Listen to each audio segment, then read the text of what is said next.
au début, les parents gèrent bien la chose, mais au fur et à mesure du temps, bah, ils fatiguent. Ils fatiguent. Et puis évidemment, il n'y a pas que l'enfant dans la vie, hein. Il y a tout plein d'autres facteurs autour euh, qui font, on appelle ça des stress, hein, différents stress, des stresseurs, qui viennent s'accumuler. Et puis, il y a un moment, on est vidé, on est fatigué, on a du mal à dormir, on a du mal à récupérer. Le matin, on se lève, on traîne les pieds, on a une charge mentale. Ah oui, alors non, mais, on se retrouve des fois à oublier l'enfant à la garderie. Mais c'est pas vrai, mais j'ai oublié, je suis pas allée le chercher parce qu'on était pris dans le trip du boulot, des trucs comme ça. Voilà, ça, c'est l'épuisement. L'épuisement, c'est le Il y a premier. des gens qui oublient aussi leurs enfants dans les voitures. C'est difficile de comprendre ça, mais en même temps… On est pris dans ses pensées, on est en train de dire, ben, c'est vrai, zut, il faut absolument que je pense, j'ai oublié d'appeler un tel, et il faut que ce soit fait parce que sinon, c'est plus possible. Enfin, il y a des fois des impératifs de temps, d'horaire, et il y a un truc qu'on zappe. Alors, je vous rassure, moi, ça m'est arrivé. Malheureusement, il y a des moments quand on est épuisé, ce sont des choses qui arrivent. L'épuisement, c'est le premier stade du burn-out. Le burn-out, c'est un processus. Il y a épuisement. Le deuxième, c'est la distanciation, c'est-à-dire qu'on va mettre à distance les stresseurs, on va mettre à distance ce qui peut causer cette fatigue.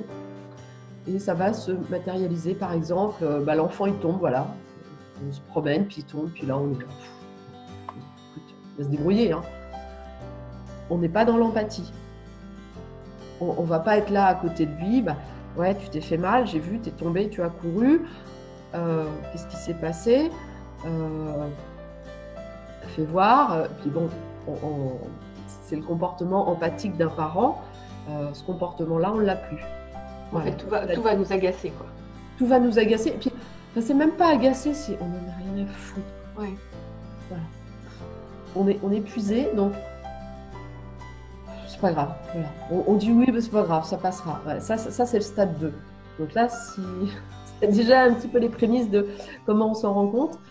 Et le stade 3, c'est le reniement, c'est ouais, de toute façon, je suis pas une bonne maman, je suis pas un bon papa, avec tout ce que ça. Enfin, la personne va le verbaliser ou ne va pas le verbaliser. Comment on en arrive là exactement? Alors, il y a cette fatigue, il y a les enfants, il y a tout ce qu'on a à gérer au niveau l'intendance. Voilà, c'est un cumul de tout ça qui fait qu'on en arrive là.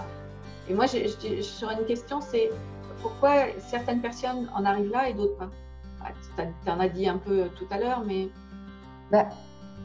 disons qu'on a tous des capacités différentes.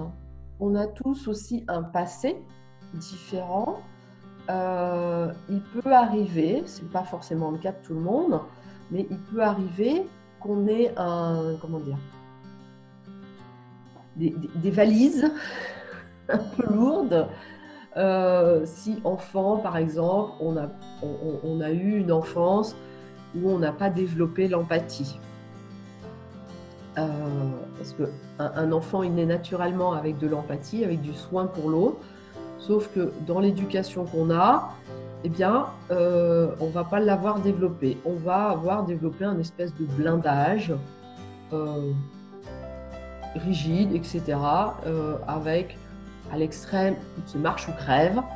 Et il y a certains parents qui vont être autoritaristes, etc., et finalement qui ne vont pas forcément vivre cet épuisement-là. Parce qu'ils posent des cadres très très serrés, etc., ils sont très organisés, ils sont très structurés, et puis finalement, ça marche comme ça.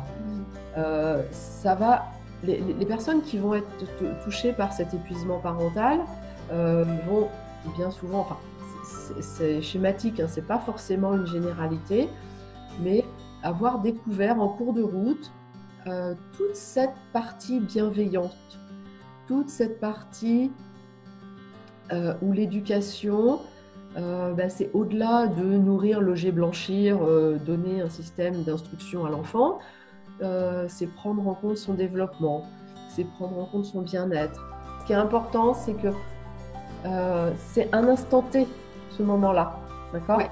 Et que tout est réparable. Bon, vous coupez un bras, ça, je suis d'accord, c'est pas réparable. Tout le reste l'est.